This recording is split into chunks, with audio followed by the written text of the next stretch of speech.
Shalom, apa kabarnya nih? Tuhan Yesus luar biasa ya. Saudara percaya pagi menjelang siang ini saudara akan diberkati luar biasa? Kalau gitu tunjuk kiri kanan bilang, kita akan diberkati luar biasa bilang pagi ini. Amin. Bukan yang biasa-biasa, karena yang biasa udah kadaluarsa saudara. Amin. Saya percaya Tuhan selalu luar biasa. Tolong PowerPoint saya bisa dikeluarkan. Pagi ini nih, saya sebut pagi dah, pagi bukan siang juga bukan saudara. Saya akan bicara tentang yang namanya total restoration atau pemulihan segalanya. Ya, klik 1.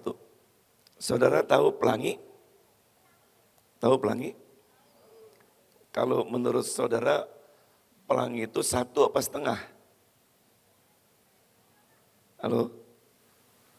Pelangi 1 apa setengah? Setengah. Pelangi itu ayatnya bilang gini saudara. Busurku kutaruh di awan supaya itu menjadi tanda perjanjian antara aku dan bumi. Jadi ketika zaman Nuh, Tuhan menghancurkan semua makhluk yang hidup kecuali 8 orang. Nuh, Sem, Ham, Yafet, dan istri-istrinya saudara. Lalu Tuhan menyesal, dia nggak mau perbuat itu lagi. Dia tidak akan lakukan lagi itu. Dia taruh pelangi saudara sebagai tanda, aku menyesal memusnahkan orang yang begitu banyak karena dosa-dosanya. Cuma begini, menurut saya betul yang kita lihat setengah. Coba tolong diklik 1. Nah, ini setengah ya yang kita lihat. Tapi kalau saudara ada di angkasa, klik lagi 1. Sebenarnya pelangi itu 1 saudara. Bisa mengerti? Amin nggak nih? Cuma kita nggak lihat. Dulu kita nggak tahu. Hari ini makanya saya kasih tahu. Amin. Apa yang setengah lagi? Karena Tuhan itu bekerja nggak mungkin setengah-setengah saudara. Amin nggak nih? Tepuk tangan dulu dong saudara. Tuhan nggak mungkin kerja setengah-setengah. Kalau Tuhan kerja itu full. Kalau orang Semarang bilang pol gitu. Amin. Yang setengah yang nggak pernah kita lihat. Sebelum dia datang kedua kali, klik lagi 1, dia akan memulihkan segala sesuatu. Perhatikan ayatnya bilang begini. Kristus itu harus tinggal di sorga. Sampai apa? Waktu pemulihan segala sesuatu seperti yang difirmankan Allah dengan perantaraan nabi-nabinya yang kudus di zaman dahulu, saudara. Jadi setengah yang nggak kelihatan lagi, bukan cuma nggak mau berbuat seperti yang dulu lagi Tuhan bilang, tapi Tuhan ingin pulihkan. Makanya dikatakan gini, sebelum aku datang kedua kali, aku ingin pulihkan segala sesuatu. Dan saya percaya ke depan ini akan terjadi pemulihan segala sesuatu dalam hidup saudara. Karena ini firman gak mungkin salah saudara. Amin. Dia gak, kalau misalnya ini sorga, katakanlah ini sorga, dan itu bumi, ya kita nunggu Yesus datang ke bumi. Dia gak mau datang ke bumi dulu, gak bakal datang kedua kali. Sebelum melihat ada pemulihan segala sesuatu di muka bumi ini saudara. Apa yang dipulihkan? Klik lagi 1. Yang pertama adalah keluarga. Ya, keluarga. Karena waktu dunia diciptakan, Tuhan menaruh keluarga di Taman Eden. Betul? Ada Adam, ada Hawa. Ini keluarga, bicara ya hubungan yang baik. Ya, dengan Tuhan punya hubungan yang baik. Tuhan bisa bicara dengan manusia. Manusia juga bisa bicara dengan Tuhan. Suami istri hubungannya baik, saudara. Ini keluarga, saudara. Dan saya yakin kalau banyak sekarang keluarga yang berantakan, hari ini saya yakin keluarga akan dipulihkan kembali oleh Tuhan. Kasih tepuk tangan tuh. Amin. Jadi memang dengan Tuhan hubungan gak baik. Tapi saya percaya hari ini melalui penyembahan kita bisa merasakan Tuhan hadir. Halo. Amin. Dan Tuhan juga banyak bicara sekarang kepada setiap kita lewat firman-Nya. Ya, jadi hubungan dipulihkan. Dulu nggak ada pujian seperti yang dilakukan sampai di tempat ini sampai orang merasakan air mata keluar. Dulu nggak ada waktu zaman gereja lama. Tapi sekarang ada, saudara. Nangis itu, keluar air mata itu waktu saudara menyembah. Ya ada dua kemungkinan orang nangis, saudara. Bisa aja orang kejepit pintu, nangis, saudara. Air mata keluar, tapi bukan di jamah Tuhan. Tapi saat saudara mengalami hadirat Tuhan, saudara intim dengan Tuhan, air mata saudara keluar, bukan karena sedih. Karena Tuhan memang bicara kepada saudara. Karena Tuhan adalah Tuhan yang hidup dan bukan Tuhan yang mati. Dan saya merasakan di tempat ini ada Roh Kudus. Ada kuasanya yang ingin disampaikan kepada saudara. Amin. Untuk memulihkan segala sesuatu. Kita punya Tuhan yang hidup, bukan yang mati. Dan saya percaya bahwa yang pertama kali dipulihkan adalah keluarga. Kalau keluarga dipulihkan, saya yakin keuangan kita dipulihkan, bisnis kita dipulihkan, penghasilan kita dipulihkan, penyakit penderitaan ditiadakan, saudara. Amin. Perselisihan, pertikaian, ambisi itu dibuang, kita ada damai. Amin. Ya, ini saya percaya ini harus terjadi. Ya, klik lagi satu. Di sini saya akan bicara tentang father and son. Father and son itu, oh ini bawahnya nggak keluar ayatnya ya. Yohanes 3 ayat 16. Karena begitu besar kasih Allah akan dunia ini, sehingga ia mengaruniakan anaknya yang tunggal. Supaya setiap orang yang percaya kepadanya tidak binasa, melainkan beroleh hidup yang kekal. Jadi dulu Yesus dari surga, nggak ada masalah, nggak ada persoalan, enak di surga. Dia turun ke bumi melihat saudara dan saya manusia. Halo, karena kasihnya saudara, Bapa di surga turun ke dunia menjumpai kita. Bapa dan anak bisa jadi satu manusia. Bapa rela lahir di kandang domba. Bapa rela mengalami penderitaan supaya anak-anaknya diselamatkan. Perjumpaan Allah dengan kita itu adalah Bapa dan anak. Halo, bisa mengerti? Itu yang pertama, saudara ya. Cuma ini saya ayat ke bawah juga. Oke, klik lagi satu. Tetapi saya percaya ada yang kedua, father and son yang kedua kapan? Ketika dia akan datang yang kedua kali. Saya ambil ayatnya ya, dari Lukas 1 ayat 17 dan Maliaki 4 ayat 6 ya. Ayat ini bilang begini, demikianlah kita ketahui kasih Kristus, yaitu bahwa ia telah menyerahkan nyawanya untuk kita pada waktu father and son yang pertama. Jadi kita pun wajib menyerahkan nyawa kita untuk saudara-saudara kita, saudara. Yesus rela menyerahkan nyawa buat kita. Kita juga wajib untuk mengasihi saudara-saudara kita, saudara. Pemulihan antar manusia. Ada amin? Ya, klik lagi satu. Ini father and son. Supaya saudara ingat. Karena bapak dan anak. Kita di hadapan bapak adalah anak. Amin? Ya, klik lagi satu. Di Alkitab bilang begini. Maliaki 4 ayat 6. Sesungguhnya aku akan mengutus siapa? Nabi Elia kepadamu menjelang datangnya hari Tuhan yang besar dan dahsyat itu, maka ia akan membuat hati bapak-bapak berbalik kepada anak-anaknya dan hati anak-anak kepada bapak-bapaknya, supaya jangan aku datang memukul bumi sehingga musnah. Jadi sebelum segala sesuatu habis, Tuhan ingin pulihkan, yaitu hati bapak diberikan kepada anak, anak diberikan kepada bapaknya, saudara. Tapi setan paling gak mau ini. Setan kalau bisa begini, bapak sama anak jangan kompak. Bapak sama anak kalau bisa ribut. Bisa mengerti? Orang tua dan anak kalau bisa jangan unity gitu. Ini usaha setan, saudara. Tapi Tuhan ingin supaya ada pemulihan. Siapa yang lakukan? Manusia, kita, saudara. Kalau dalam bahasa Indonesianya memukul bumi sehingga musnah, tapi kalau dalam bahasa Inggris dibilang I come and strike the earth with a curse. Kalau hati bapak nggak diberikan kepada anak, anak nggak berikan kepada orang tua, maka kutuk yang akan datang. Tapi saya percaya gini, kalau ada hati bapak diberikan kepada anak, hati anak diberikan kepada bapak, maka berkat itu datang. Pemulihan itu akan datang kalau ada hati bapak bisa diberikan kepada anak. Bisa mengerti saudara? Jadi ada seorang yang bernama Alvin Toffler, beliau meninggal tahun 2018 yang lalu. Dia seorang ahli manajemen. Jadi dia menggambarkan seperti ini saudara.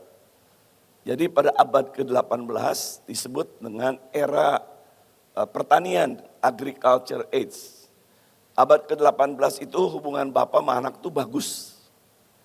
Kalau bapaknya ngomong apa, anaknya nurut saudara. Anak gak berani lawan orang tua dan orang tua menghargai anak saudara. Gak ada masalah. Dan kalau bapaknya petani, nanti anaknya juga jadi petani. Kalau bapaknya tukang cukur, nanti anaknya juga tukang cukur. Gak ada masalah di abad yang ke-18 saudara. Tetapi memasuki abad ke-19, mulai ditemukan listrik, industri, mesin.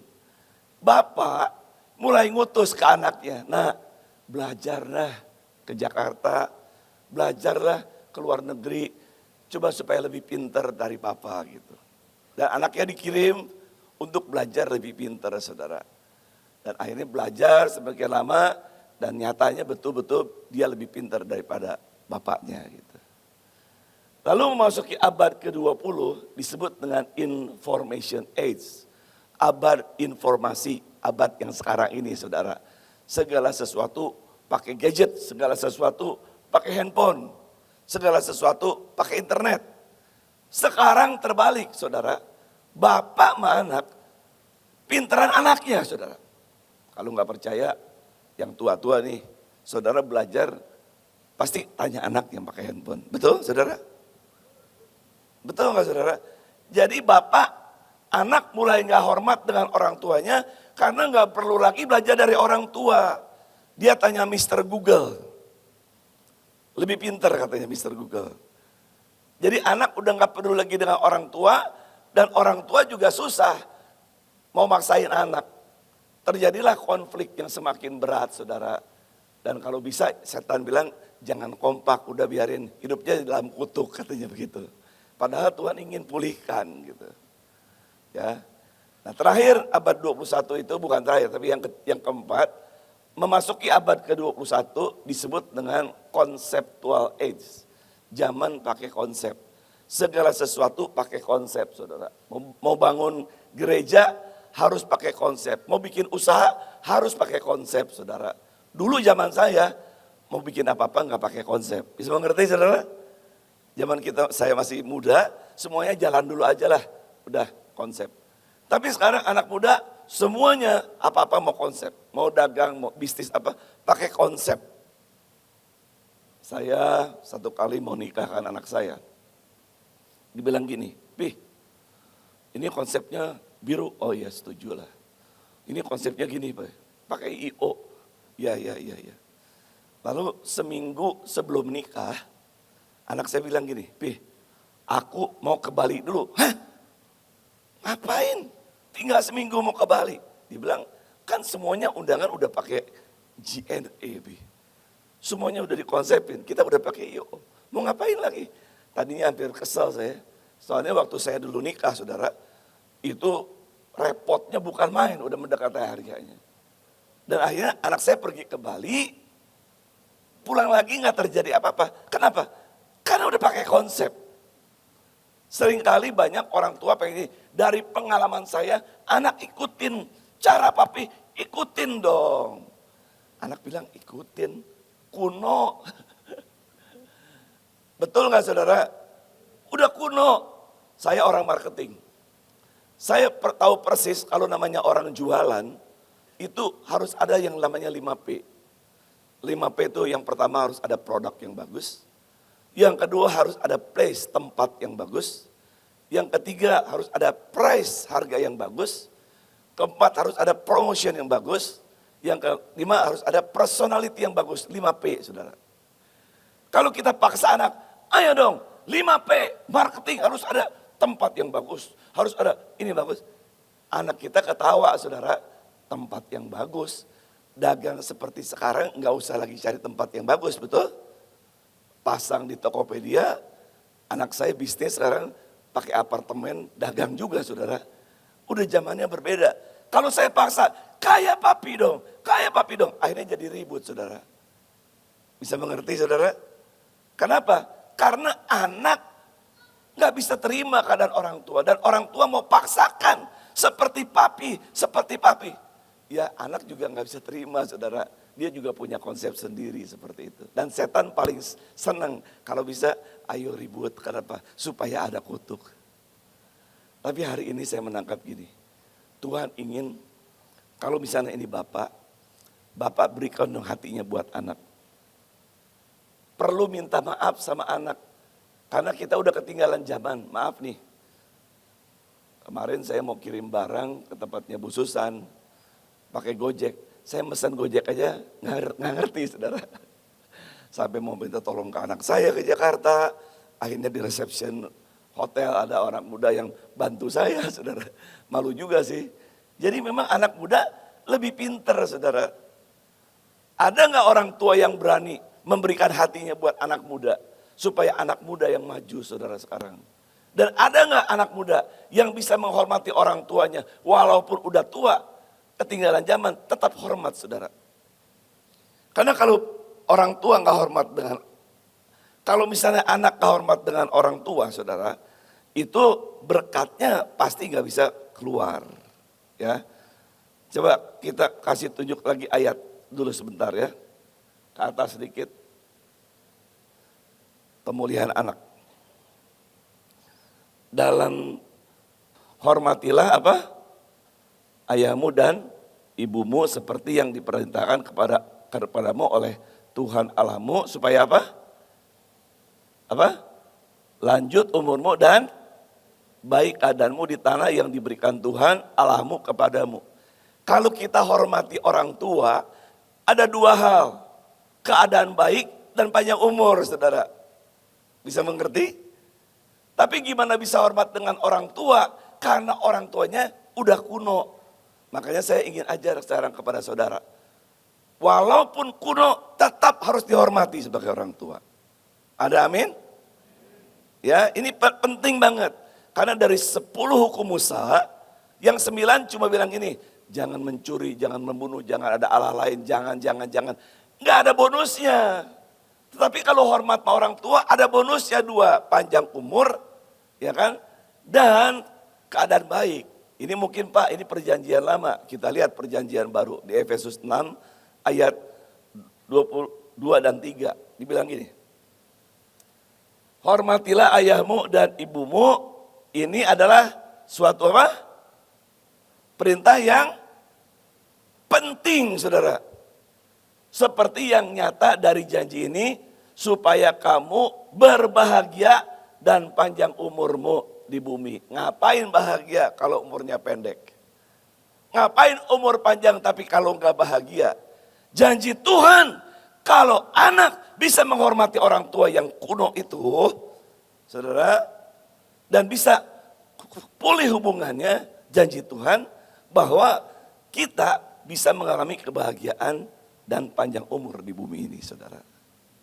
Amin. Jadi hari ini saya ingin sampaikan kepada saudara satu hal yang penting, bahwa harus ada pemulihan antara orang tua dan anak. Amin. Dan siapa yang bisa melakukan? Saya yakin bukan karena saudara, harus Roh Kudus. Amin. Siapa? Roh Kudus.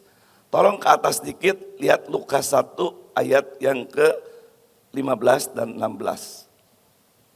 Roh Kudus. Lukas 1 ayat 15 dan 16. Bilang begini. Sebab ini tentang kelahiran Yohanes. Sebelum Yohanes Pembaptis lahir, ya, dalam perut Elisabet, ya, ini ada firman Tuhan bilang begini. Sebab ia akan besar di hadapan Tuhan, dan ia tidak akan minum anggur atau minuman keras, dan ia akan penuh dengan Roh Kudus mulai dari rahim ibunya, ia akan membuat banyak orang Israel berbalik kepada Tuhan Allah mereka. Jadi Yohanes Pembaptis itu penuh Roh Kudus bukan pada waktu dibaptis. Dari kandungan ibunya Elizabeth sudah penuh dengan Roh Kudus.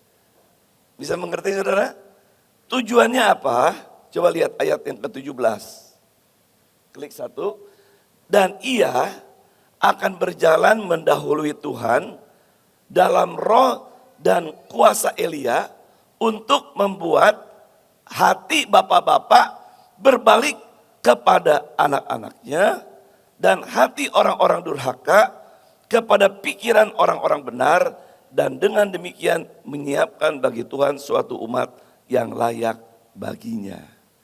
Jadi menurut saya bukan karena Yohanes Pembaptisnya, bukan karena Elianya yang bisa memulihkan hubungan Bapa dan anak, pasti Roh Kudus. Halo? Kok nggak amin nih? Amin? Kalau bukan Roh Kudus nggak mungkin hati Bapak bisa diberikan kepada anak, hati anak berbalik kepada orang tua. Kalau bukan Roh Kudus nggak mungkin, saudara. Kalau Roh Kudus bekerja bisa, halo? Amin? Dan kalau ini dipulihkan, maka yang tadi saya bilang keluarga, keuangan, semua terjadi kalau ada yang dipulihkan tadi, saudara. Hati Bapak kembali kepada anak dan anak kepada orang tua. Saya ingin setel film sebentar ya. Di sini waktu anak saya nikah, biasanya kan kalau orang nikah, saudara, biasa anak bilang terima kasih, saya udah dibesarkan sama papa, sama mama, begitu ya. Ya lalu minta berkat mama papa lah gitu. Nah, jadi pada waktu anak saya mau nikah, saya memberanikan diri memberikan hati saya buat anak saya minta ampun sama anak saya, saudara. Saya berikan hati saya sama anak saya. Karena saya teringat waktu kecil mungkin pernah saya cubit ya. Waktu kecil, bukan kecil, waktu dia SMA, dia saya belikan handphone. Tiba-tiba dijual sendiri, saudara. Lewat internet, dia transaksi. Istri saya tahu. Tuh katanya, anakmu, dia jual handphone, pakai internet gitu. Saya marah, saudara. Kamu masih sekolah, belum mengerti. Dagang, papi tuh udah ngerti. Nanti kalau dijahatin orang gimana? Transaksi, pakai kirim gitu. Saya marah, saudara. Dan marah karena dia pakai internet, dagang gitu, SMA. Tapi sekarang saya malu, saudara. Saya mau beli apa-apa cari dia, saudara. Gimana beli ini? Tapi maaf, yang dulu gimana waktu marah? Pernah minta maaf nggak? Nggak pernah. Bisa mengerti, saudara? Taunya, orang tua, anak salah terus gitu. Tapi anak itu nggak pernah kita minta maaf sama anak maksudnya. Kenapa saya gitu sama anak saya? Karena papa saya juga perlakukan saya gitu, saudara. Waktu saya salah dulu, saya ingat waktu saya kecil. Saya pernah dipukulin pakai kemoceng gara-gara nakal, saudara. Ada orang naik sepeda, saya dorong, jatuh ke jurang. Ya gimana saya nggak dipukulin, babak belur sampai kemoceng semua bulunya loncat, terbuka, saudara. Saya udah masuk kamar, saya kunci. Pintu sama papa saya didobrak, bukan pakai kemoceng lagi, pakai sapu, saudara. Bayangin, saudara. Saya pikir-pikir papa ini kok sadis. Tapi waktu saya lihat opa saya lebih sadis lagi sama papa saya. Dia kalau marah, saudara, pakai pecut ikan, saudara. Jadi papa saya, adanya kalau salah itu dipukul, saudara. Nah, papa saya belajar dari opa saya. Saya belajar dari papa saya. Nah, anak saya kena dampak dari saya. Tapi nggak fair dong. Kita nggak pernah minta maaf sama anak kita atas kelakuan kita. Karena kita juga belajar dari bapak yang salah gitu. Bisa mengerti? Hari ini saya pengen ajar supaya kita buat generasi muda, kita berani minta maaf atas nama orang tua kita ke anak. Hati Bapak harus diberikan buat anak. Generasi yang sekarang jauh lebih pintar daripada generasi yang lama, saudara. Hati Bapak harus balik. Supaya apa? Supaya terjadi pemulihan segala sesuatu. Saya mau tunjukkan ini satu cuplikan video waktu anak saya nikah, saudara. Seperti ini, ya. Ini anak saya yang pakai baju putih. Orang tua. Oh, dua-duanya putih, yang laki anak saya. Membesarkan Bara dalam segala keterbatasan saya sebagai orang tua. Mungkin saya perlu sebelum Bara menyampaikan sesuatu kepada kami sebagai orang tua. Kami sebagai orang tua mungkin punya kekurangan. Kami mengajar belum tentu semuanya benar. Karena yang benar hanya firman Tuhan. Oleh karena itu hari ini hati Bapak, hati saya ingin saya berikan buat anak sebagai penerus generasi. Dan mohon maaf, mohon ampun di hadapan Tuhan, saudara. Kalau ada kelakuan papi, mami yang salah, mungkin hal-hal yang tidak menyenangkan hati Bara. Hari ini kita mau minta ampun di hadapan Tuhan. Kita mau contoh sebentar.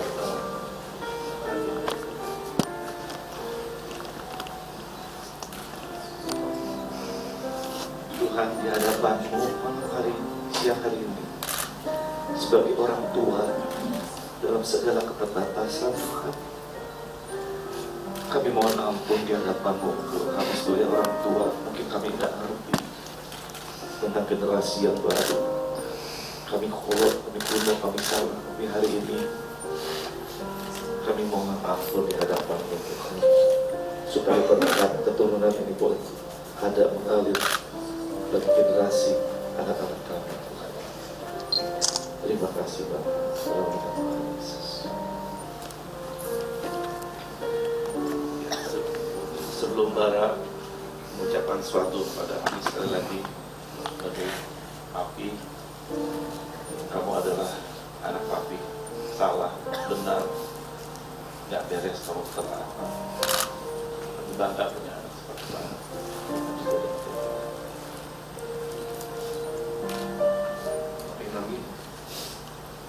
kasih sudah juga.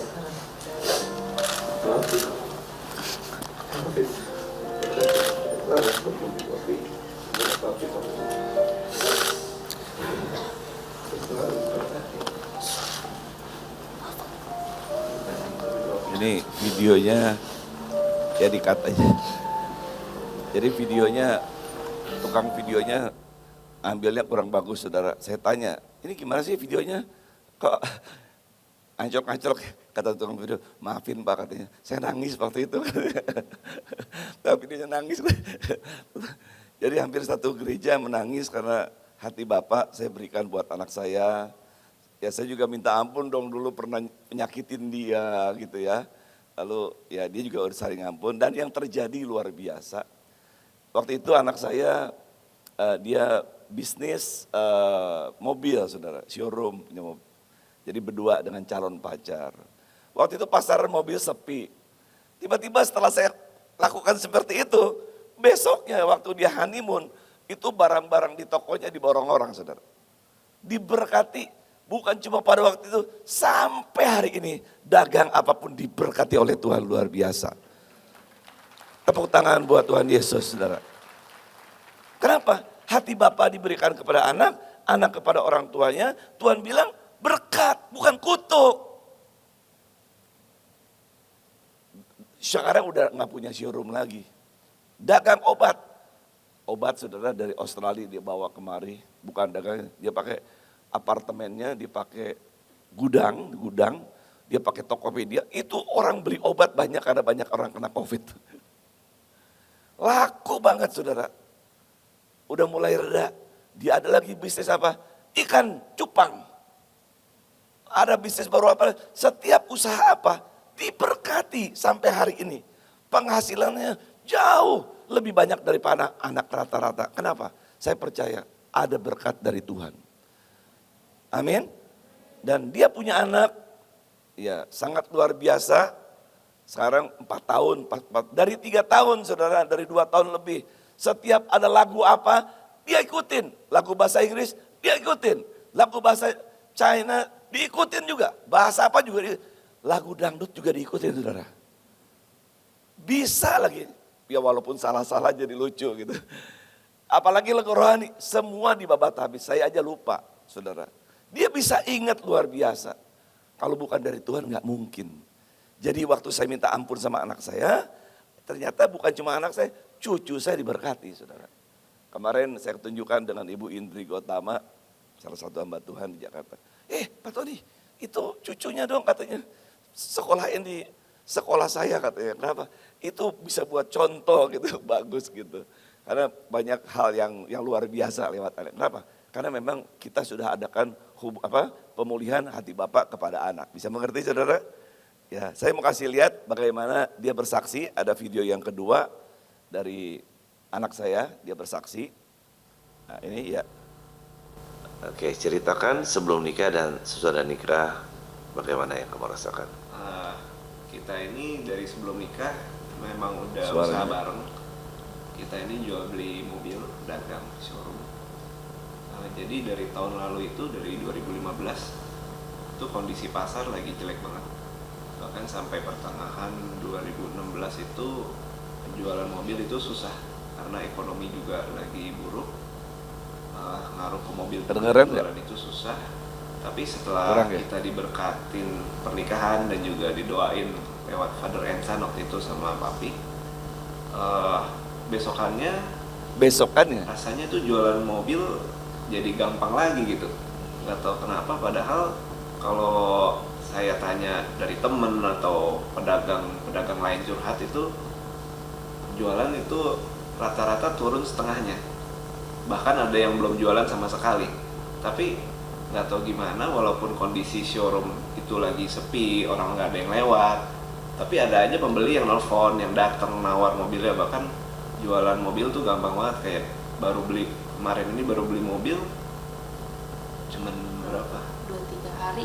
2 hari lah ya, tiba-tiba udah laku, kan aneh gitu. Padahal yang mestinya jualan lagi susah.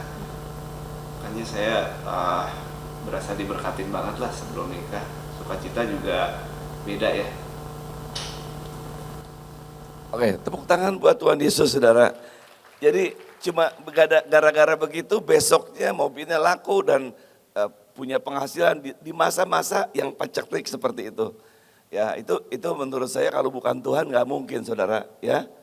Lalu ada Ibu Ruth ya, yang baju merah, yang baju merah ada videonya. Jadi ibu ini adalah koordinator dari jaringan doa wanita se-Indonesia. Jadi dia banyak invest di mana-mana, tetapi keuangan dia macet, saudara. Keuangan macet, tapi waktu kita doakan lewat Father and Son, dalam satu bulan dia bisa jual 3 rumah yang di tengah kesulitan seperti itu. Ada ya Ibu Ruth ya, yang baju merah? Ya. Belum, saya mau menyaksikan bagaimana mujizat terjadi dalam kehidupan kami sekeluarga. 2 tahun rasanya kami mengalami krisis ekonomi. Saya punya ruko 3 tahun saya jual, tidak laku-laku, tidak ada yang menawar. Anak saya juga mau menjual rumah, tidak ada yang menawar ya. Anak saya yang kedua pun mau menjual rumah, tidak ada yang menawar. Kemudian saya mengikuti gerakan Tuhan yang dipimpin oleh Bapak Pendeta Tony Mulia sebagai gembala saya, yaitu mematahkan kutuk generasi. Saya mengikuti itu, kemudian lanjut dengan total restoration. Setelah saya mengikuti itu selama seminggu, tiba-tiba ada tanda-tanda ajaib. Saya melihat awan hitam sebesar telapak tangan dalam kehidupan saya. Tiba-tiba ada yang menawar ruko saya. Bukan hanya 1 orang, banyak orang. 1 belum selesai proses, 1 juga menawar. Dan ini ada yang mau membeli cash, akhirnya memang deal dengan yang membeli cash. Hari ini 11 Agustus transaksi itu sudah terjadi dan uang sudah saya terima secara cash dengan transfer antar bank. Dan bukan hanya itu yang saya alami, tetapi juga anak-anak saya. Anak saya sudah lama juga jual rumah, orang melihat tidak ada yang menawar, tiba-tiba juga sudah diberikan DP. Dan anak saya yang satu lagi, yang lebih lagi, saya akan menyaksikan bagaimana Tuhan itu luar biasa, mau menjual rumah dengan harga 9M. Hari gini mana ada harga rumah, orang beli rumah 9M di daerah Bekasi lagi. tetapi luar biasa. 9 Agustus kemarin tiba-tiba deal dengan harga 8M, bahkan sudah diberikan DP. Ini sungguh saya melihat luar biasa. Kalau bukan Tuhan pasti tidak mungkin dalam keadaan situasi seperti ini. Saya mengucap syukur dan terima kasih kalau sudah melakukan mematahkan kutuk, sekarang menerima berkat, masuk dalam masa kelimpahan. Tuhan Yesus memberkati. Ya, boleh tepuk tangan saudara. Jadi cuma modalnya ya minta maaf, saling minta maaf, tiba-tiba bisnis jadi jalan gitu. Di masa peceklik tuh jual rumah susah. 1 bulan 3 rumah, nggak gampang saudara. Nah ada satu lagi dari testimoni Father and Son. Ini jadi seorang anak muda, dia punya orang tua yang sudah cerai saudara. Dan dia ikut dengan mamahnya, lalu papanya udah nikah lagi lah karena belum percaya. Jadi waktu dia dengar tentang hati bapak kembali kepada anak, anak kepada orang tua, dia datang ke papanya. Ya saling ngampunin gitu ya, menerima satu dengan lain, saling doakan gitu. Dilakukan dan setelah dilakukan terjadi mujizat. Barang di toko yang dia tunggu, di toko mamanya, yang udah mati, yang udah pengen dibuang, yang cuma ngalangi jalan, tiba-tiba dicari orang beribu-ribu lusin saudara. Ini kalau bukan Tuhan nggak mungkin ya, kita mau dengar ya. Nah, papa saya itu seorang yang sangat duniawi. Dia itu seorang pebisnis, jadi dia itu berpikir selalu logika. Jadi kata-kata iman, percaya atau berserah sama Tuhan itu nggak ada di kamus dia ya. Waktu saya ngajak dia berdoa, dia katakan nolak. Enggak lah, udah papi berkati kalian dalam hati aja gitu. Soalnya papi nggak bisa doa. Saya pikir papi nggak apa-apa, udah papi doa aja sesederhana mungkin yang keluar dari hati aja, nggak usah rohani banget. Asal papi berkatin kita, usaha kita, perjuangan kita. Saya lagi berjuang di membantu toko mama saya, adik saya sedang berjuang mau ke Australia. Akhirnya saya mulai doa, saya buka, saya berkati papa saya berdoa buat kesehatan dia, panjang umur, juga supaya dia bisa mengenal Tuhan. Kemudian papa saya akhirnya masuk di tengah-tengah, dia berdoa memberkati kita. Waktu itu saya benar-benar menghargai dia punya perjuangan, jadi benar-benar berusaha keras untuk bisa berdoa. Saya bisa dengar dari dia kayaknya tersendat-sendat. Tapi akhirnya dia memberkati saya, adik saya.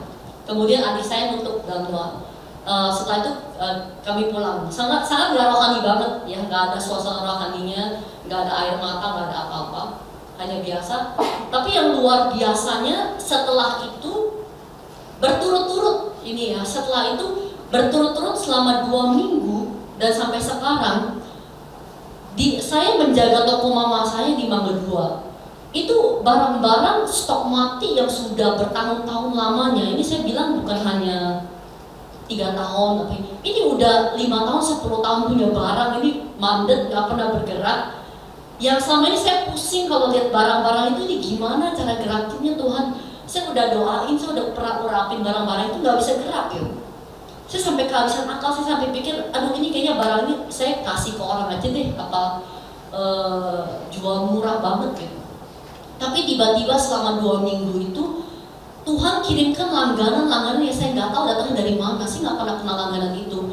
Mereka bisa datang dan tiba-tiba minta barang yang saya pikir udah mau kasih aja gitu. Dan ini berkali-kali terjadi, bukan hanya 1-2 barang. Ini sampai bisa 7-8 kali. Setiap kali saya baru pikir, oke, ini barang udah nggak ada harapan deh. Saya kayaknya bakal jual murah apa gimana. Tiba-tiba langsung ada orang datang, ini barang ada stok berapa? Saya bilang, ada sih stoknya, emangnya kenapa gitu? Ini harganya berapa? Harganya segini. Oke, kalau gitu siapin barangnya ya. Saya beli contoh dulu 1 lusin, nanti saya kabarin balik barangnya udah harus siap. Sampai bingung, buset. Berkali-kali ini kejadian, bukan hanya 1-2 kali. Saya sampai bertanya-tanya, Tuhan ini sebenarnya ada apa gitu? Tapi yang saya tahu, ini adalah satu penggenapan dari janji Tuhan. Waktu saya mentaati apa yang Tuhan katakan lewat Bapak Pendeta itu tentang pemulihan antara hubungan Bapak dan anak, Dan saya lakukan itu tepat seperti apa yang diinstruksikan. Saya datang kunjungi papa saya minta ampun kesalahan saya, dan kita berdoa bareng. Dan tiba-tiba hal-hal ini terjadi di luar dugaan saya. Dan saya percaya ini adalah awal dari pemulihan segala sesuatu dalam keluarga saya. Dan saya juga percaya ini adalah penggenapan janji Tuhan yang kita semua bisa alami kalau kita mau meresponi firman Tuhan dengan benar. Oke, tingkat aja. Ya, dari situ ini Ya, jadi maksud saya gini saudara, dengan orang tua dan anak punya hubungan yang baik, ternyata berkat Tuhan itu terbuka, bisa mengerti? Barang yang mati bisa jadi hidup saudara. Bukan 5-10 tahun dia juga nggak tahu itu barang udah pengen buang. Tiba-tiba ada yang cari, harganya berapa? Yuk langsung beli aja gitu, ambil contoh beli. Dan berturut-turut saudara. Saya percaya yang dibilang pemulihan yang nggak mungkin bisa jadi mungkin saudara. Amin. Dan kita harus lakukan itu. Orang tua kembali kepada anak, anak kepada orang tua. Oke, saya mau satu lagi, ada satu film lagi. Saya KKR ke Aceh, di Aceh. Jadi waktu saya KKR di Aceh, saya lihat loh, yang datang ibu-ibu dan anak-anak. Kok nggak ada orang tuanya, bapaknya maksudnya nggak ada. Saya lagi bicara father and son nih, bapak sama anak. Akhirnya ibu-ibu dan anak-anak ya mereka, saya bilang ya udahlah, ibu mewakili bapak, ya anak-anak ibu minta maaf sama bapak, anak-anak minta maaf sama ibu gitu, yang mewakili ibu. Saya bikin rekonsiliasi. Yang terjadi saudara, karena ini kepala desa, yang terjadi besoknya kepala desa yang tadinya nggak pernah mau ke gereja, hidup dalam narkoba, hidup nggak karu-karuan, bertobat datang di depan saya saudara. Kenapa? Saya percaya Roh Kudus yang melakukannya. Waktu hati Bapak diberikan kepada anak-anak, kepada orang tua, Roh Kudus kerjain Bapaknya sampai bertobat saudara. Saya mau putar sebentar ya. Ini kepala desa di satu tempat, lalu bersaksi tadi malam ikut acara Father and Son, dan apa yang dia lihat kita saksikan. Ya, silakan. Semenjak pertemuan tadi malam, kuasa Roh Kudus menyala di dalam kehidupan kami, di mana yang tadinya suamiku tidak pernah mau mendengarkan firman Tuhan, tapi puji Tuhan, tadi pagi ketika saya mengajak dia datang ke rumah yang kudus ini, dia mau. Dia sudah menjawab dan menjamah hatinya, dan dia pun datang ke rumah yang kudus ini mendengarkan firman Tuhan. Dari sini ke depan, Tuhan Yesus memberkati dia. Nyala Roh Kudus Tuhan Yesus menyala-nyala di dalam kehidupannya. Aku berharap kepada Tuhan melalui hamba-hambanya. Tiada yang mustahil bagi Tuhan, tidak ada yang tidak mungkin bagi Tuhan. Antara saya bersama dengan suami saya menjadi rukun, antara ayah dan anak menjadi damai, antara ayah bersama anak pun menjadi damai. Dan untuk ke depan, saya percaya Tuhan akan tumpang tangan melalui saya. Desa Lope Tanduk menjadi sukses, makmur, maju, dan menjadi semakin banyak yang tumbuh iman melalui api Roh Kudus Tuhan. Terima kasih. Ya, jadi kan Tuhan bilang hati orang durhaka berbalik kepada pikiran orang benar toh. Jadi waktu dilakukan antara ibu dan anak, father and son seperti begitu, suami yang tadinya narkoba, hidup gak karu-karuan datang dan dia lapor ke polisi, lalu direhabilitasi, dibawa ke Jakarta dari Aceh, lalu beberapa bulan di Aceh, saya masih ada filmnya sih, beberapa bulan di Lido gitu ya, di tempat rehabilitasi, dan dia bilang saya nggak tahu katanya, kok tiba-tiba hari itu jadi mau bilang sama istri saya minta maaf datang ke tempat Bapak, waktu itu ketemu saya, bayangkan saudara, puluhan tahun nggak karu-karuan gara-gara ibu dan anak rekonsiliasi, bapaknya bertobat saudara. Saya percaya siapa? Roh Kudus yang mengerjakan. Dan hari-hari terakhir ini saya percaya Roh Kudus akan mengerjakan lebih dahsyat lagi saudara. Beri tepuk tangan buat Tuhan Yesus. Masih ada satu film saya ya? Masih ada satu film saya habis. Masih ada film saya satu lagi? Habis? Habis ya? Masih? Oh ini, maksudnya saya kasih lihat saudara ini, pertama kali pesawat dibuat, itu seperti ini, nggak apa-apa lah kasih lihat, saya sembari ngomong. Jadi dulu orang bikin pesawat seperti ini saudara, tuh. Oh, belum ada pesawat. Tuh, orang mau terbang dulu belum ada pesawat terbang. Tuh. Oh. Berusaha terbang, banyak salahnya betul? Oh.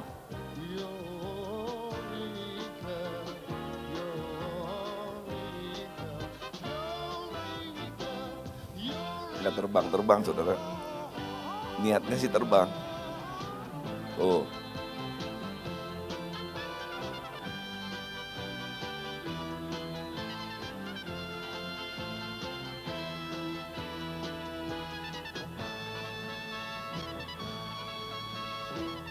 Niatnya terbang tapi seperti ini saudara.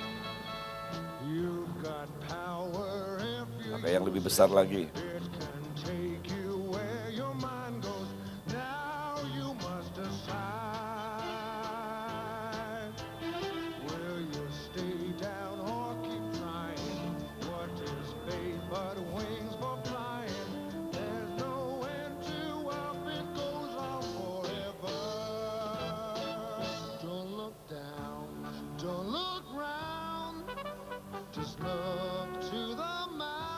Ya namanya juga usaha saudara.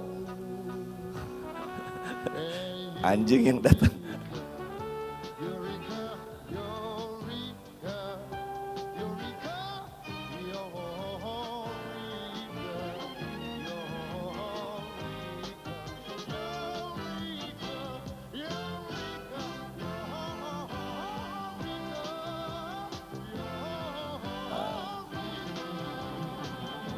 Teorinya udah benar. Yang terjadi nyuksruk.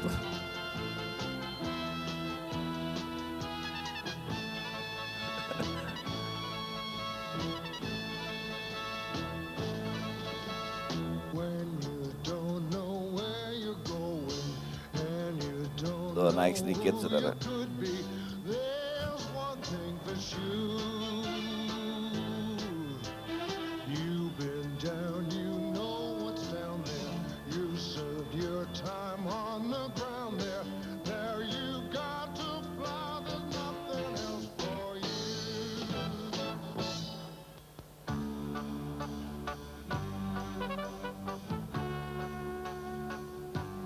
Every inventor knows that to see if his idea works, he must be willing to try it and keep on trying.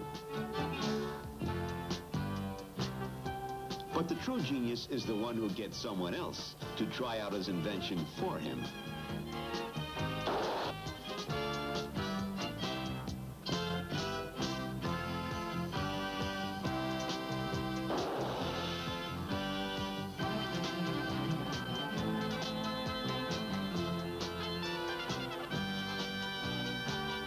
Oke, beneran, potong.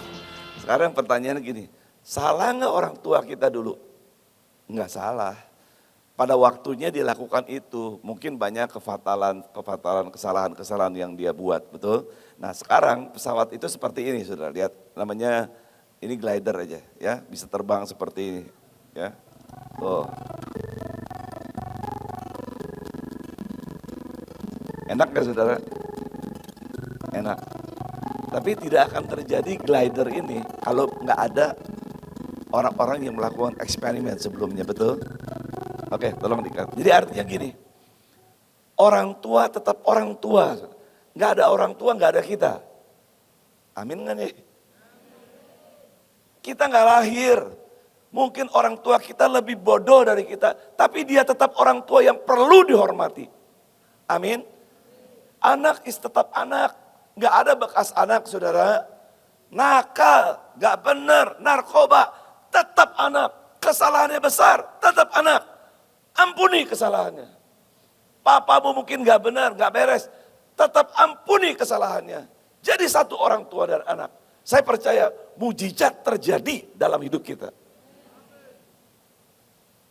Kalau ada rekonsiliasi, instan. Bukan tunggu bulan depan, bukan tunggu tahun depan, besok terjadi. Saya mau tanya dulu di sini, ada nggak yang mau jadi contoh? Ada nggak yang datang orang tua dan anak datang di tempat ini? Anaknya yang mana? Jangan yang terlalu kecil ya. Boleh maju ke depan Bu, orang tua. Anaknya segede gimana? Ada lagi? Orang tua dan anak ada? Ibu 2? Bukan, anaknya mana? Ibu maju 2. Kalau ada lagi orang tua dan anak maju ke depan. Ya, orang tuanya ngadep ke saya, kamu anaknya di sini. Atau sorry, terbalik biar ibunya kelihatan sama mereka. Anak sini. Ada nggak yang lain? Karena mereka satu rumah nggak apa-apa, nggak prokes ya. Oke, ada lagi yang orang tua dan anak boleh maju ke depan. Saya akan doakan. Ya, ada lagi orang tua dan anak boleh maju ke depan. Kita akan praktekkan. Ya, oke, makasih. Ibunya boleh di sini atau di sini boleh ibunya, anaknya di sana. Cepat. Kesempatannya jarang. Ada lagi? Kalau ada lagi? Sebelah kiri ada orang tua dan anak? Cepat, saya mau doakan.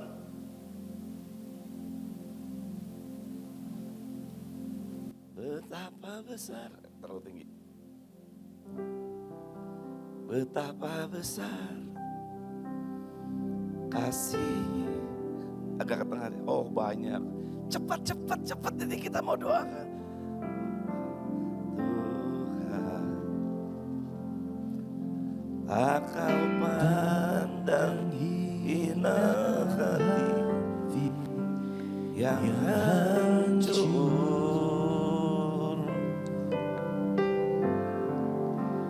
Ku berterima kasih kepadamu ya Tuhan.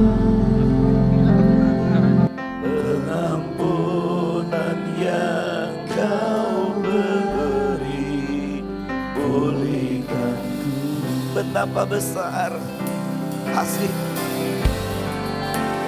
betapa besar kasih, pengampunanmu Tuhan. Boleh di sana juga boleh.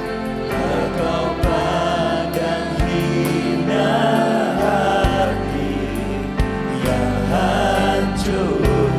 Berhadapan. Berterima kasih kepadamu ya Tuhan. Pengampunan yang kau beri, pulihkanku. Sekali lagi, betapa besar, betapa besar.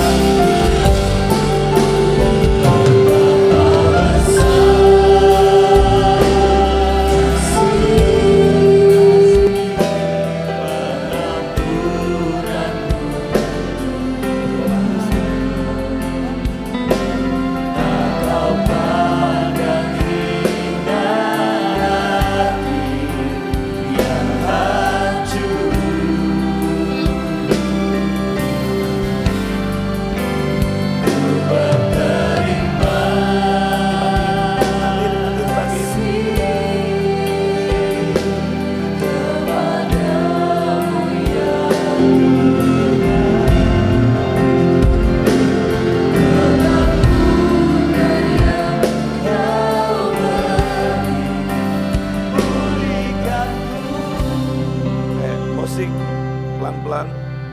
Sekarang pandang anak ibu, anak juga pandang ibunya. Mungkin kalian tinggal satu rumah, tapi kalian kadang-kadang nggak suka pandang-pandangan. Ya mungkin di antara kalian juga ada masalah-masalah yang selama ini nggak pernah diselesaikan. Terutama ya hari ini saya ingin katakan orang tua, hati bapak harus mau berikan buat anak. Kalian mungkin nggak nyadar, waktu anakmu kecil kau pernah menyakiti hati anakmu. Waktu mereka masih kecil kau berlaku yang salah. Dan anak itu ngerekam tapi dia nggak berani ngomong. Tapi kadang-kadang mama, papa nggak berani ngaku di hadapan anak. Hari ini saya ingin mengajar supaya hati bapak, hati ibu berikan buat anaknya, minta ampun kalau pernah salah. Mungkin kalian nggak salah, tapi kan kalian nggak tahu. Orang tua kita, kakek kita mungkin pernah salah. Tapi jangan sampai generasi anak kita ke bawah salah lagi, jangan, supaya diberkati.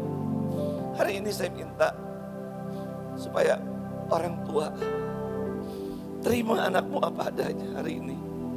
Orang tua hari ini bilang sama anaknya, nak, hari ini hatiku diberikan kepadamu, ampuni kalau orang tua pernah menyakiti hati anak. Pandang wajah anaknya, hampiri, peluk anaknya, bisikan di telinga anak, ampuni. Kalau mungkin ibu ada salah, mungkin bapak ada salah, minta ampun sama anak. Lagi kesel kita gak sadar. Hari ini minta ampun sama anak. Minta ampun. Anakmu, ya itulah anakmu, bukan bekas anakmu. Salah benar, tetap anakmu. Minta ampun hari ini. Kasih Tuhan, lihat hari ini hati orang tua diberikan buat anak. Kau lihat hari ini Tuhan, kasih.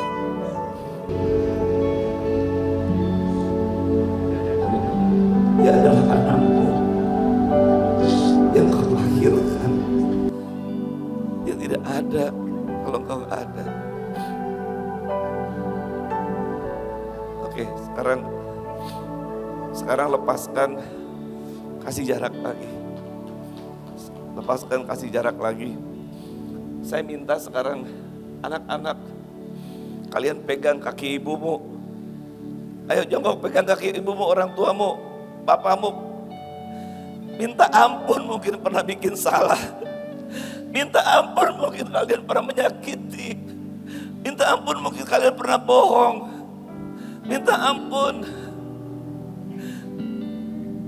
Orang tua boleh pegang kepala anaknya. Tetap berkati itu anakmu. Sekarang bangkit berdiri, bisikan di telinga ibumu, bapamu, minta ampun kalau pernah salah, bilang ampun. Hari ini hati anak berikan buat orang tua. Hari ini Tuhan, kau melihat hati bapak berbalik kepada anak. Hati anak kembali kepada orang tuanya Tuhan. Kami percaya bukan kutuk yang terjadi, tapi berkat Tuhan mengalir. Buat saudara yang mungkin nggak yang di tempat ini saudara nggak ada orang tua atau nggak ada anak, saudara boleh di rumah lakukan seperti ini. Datang kepada orang tua, datang kepada anak, minta ampun, ada pemulihan. Saudara yang mungkin nggak punya orang tua lagi, saudara boleh datang kepada Bapak Gembala, minta ampun kalian punya salah. Karena saya percaya Tuhan ingin memulihkan segala sesuatu, saudara. Tuhan gak mau kita hidup dalam kutuk, Tuhan mau kita hidup dalam berkat-Nya. Amin. Minta ampun, terima apa adanya. Pulihkanku. Yesus terima kita apa adanya. Dia gak persoalkan masalah kita. Betapa besar kasih Roh Kudus. Kau saksikan Tuhan, genapi janji-Mu dalam keluarga ini. Mereka akan mengalami pemulihan segala sesuatu dalam hidup mereka. Hati yang hancur, berterima kasih.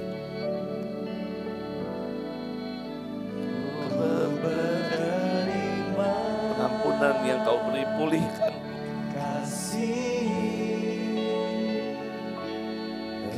Kepadamu ya Tuhan, pengampunan yang Kau beri, pulihkanku. Bapak, hamba mengangkat tangan di hadapan-Mu. Hari ini genapi firman-Mu. Kalau hati Bapak dengan anak bersatu, orang tua dan anak bersatu, maka berkat surgawi turun atas mereka. Buat mereka yang hari ini mungkin punya kesempatan, orang tua dan anak, bahkan mungkin yang hari ini tidak punya kesempatan, kalau mereka lakukan di rumah, hamba percaya hati orang tua yang kembali kepada anak, kepada orang tua, hamba percaya di akhir zaman ini Tuhan akan memberkati secara luar biasa. Yang hidup bisa kembali, yang mati kembali bisa jadi hidup, yang sakit boleh sembuh Tuhan, hubungan yang retak kembali dipulihkan Tuhan. Kami percaya segala yang sulit buat Tuhan dibukakan kemudahan. Hari ini mujizat terjadi atas mereka dalam nama Tuhan Yesus. Amin.